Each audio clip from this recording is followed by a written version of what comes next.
भिवंडी निजामपुरा में पानी संकट गहराता जा रहा है। रात 2 से 3 बजे ही नालों में पानी आता है, लेकिन टंकियों तक पहुंचने से पहले ही माफिया मोटी पाइपों द्वारा पानी हजम कर लेते हैं। नारपोली नाले से अवैध कनेक्शन के जरिए सैकड़ों कंपनियों तक लाखों लीटर पानी सप्लाई हो रहा है।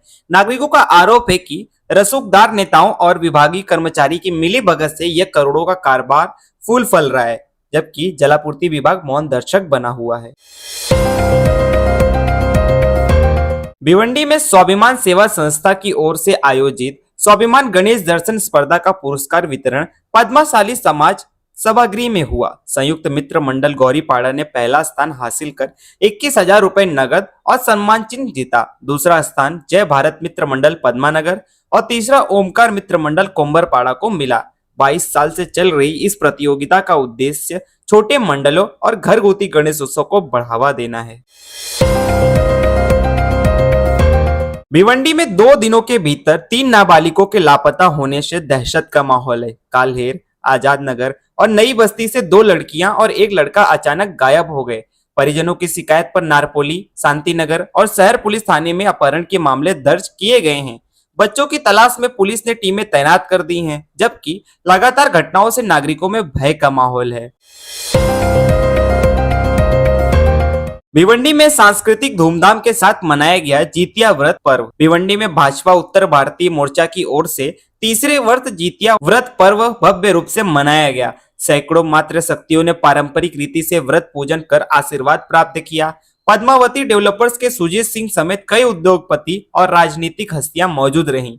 माइक, म्यूजिक, एंटरटेनमेंट के साथ सांस्कृतिक कार्यक्रमों ने माहौल को और भक्ति को उत्साह से भर दिया।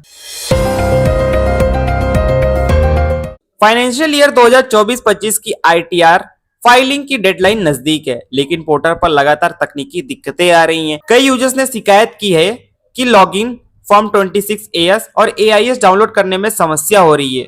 सोशल मीडिया पर हैशटैग आरटीआर एक्सटेंशन जैसे हैशटैग ट्रेंड कर रहे हैं और करदाता सरकार से डेडलाइन 15 सितंबर से आगे बढ़ाने की अपील कर रहे हैं। हालांकि इनकम टैक्स विभाग का कहना है कि पोर्टल सामान्य रूप से काम कर रहा है।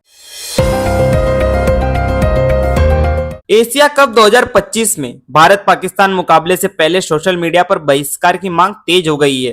रिपोर्टर्स के मुताबिक सूर्य कुमार यादव और शुभमन गिल समेत कई खिलाड़ी इस दबाव से हिल गए हैं। खिलाड़ियों ने कोच गौतम गंभीर और सपोर्ट स्टाफ से मानसिक सहयोग मांगा है। इसी संवेदनशील माहौल में प्रेस कॉन्फ्रेंस के लिए हेड कोच की जगह असिस्टेंट कोच रायन टेन डोसेट को भेजा गया। उन्होंने कहा कि गंभीर ने खिलाड़ियों से कहा है कि मैदान पर सिर्फ खेल पर ध्यान दें और भावनाओं को अलग रखें। सपा विधायक रईस शेख का दौरा, ट्रैफिक जाम समाधान पर जोर। भिवंडी के विधायक रईस शेख ने आयुक्त श्री अनमोल सागर और ट्रैफिक एक्सपर्ट के साथ बागे फिरदौस से बंजारपट्टी रोड तक के रास्ते का निरीक्षण किया। इस दौरान जाम की समस्या पर विस्तृत प्रेजेंटेशन देखी गई और समाज पर चर्चा हुई। रईस शेख ने कहा कि ट्रैफिक जाम खत्म करना उनकी प्राथमिकता है। थाने गोरबंदर रोड पर ट्रैफिक जाम, पुलिस ने दी सलाह। थाने के गोरबंदर रोड पर गड्ढों और मरम्मत कार्य की वजह से यातायात प्रभावित है।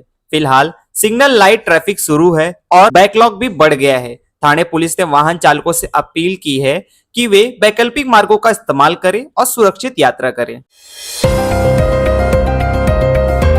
मुख्यमंत्री देवेंद्र फडणवीस ने नागपुर में भोसला डिफेंस यूनिवर्सिटी की स्थापना को लेकर आयोजित इंटरैक्टिव सत्र में प्रमुख रूप से भाग लिया। इस सत्र में यूनिवर्सिटी की योजनाओं और भविष्य की रूपरेखा पर चर्चा हुई। मुख्यमंत्री ने शिक्षा और रक्षा क्षेत्र में नई पहल को अहम बताते हुए इसका सफल संचालन सुनिश्चित करने का भरोसा दिलाया। प्रधानमंत्री मोदी का मणिपुर और भूपेन हजारिका जन्म शताब्दी में संबोधन। प्रधानमंत्री नरेंद्र मोदी ने इम्फाल में मणिपुर वासियों के जोश और उत्साह की तारीफ की और कहा कि यह राज्य के विकास में उनकी सरकार पर गहरे विश्वास को दर्शाता है।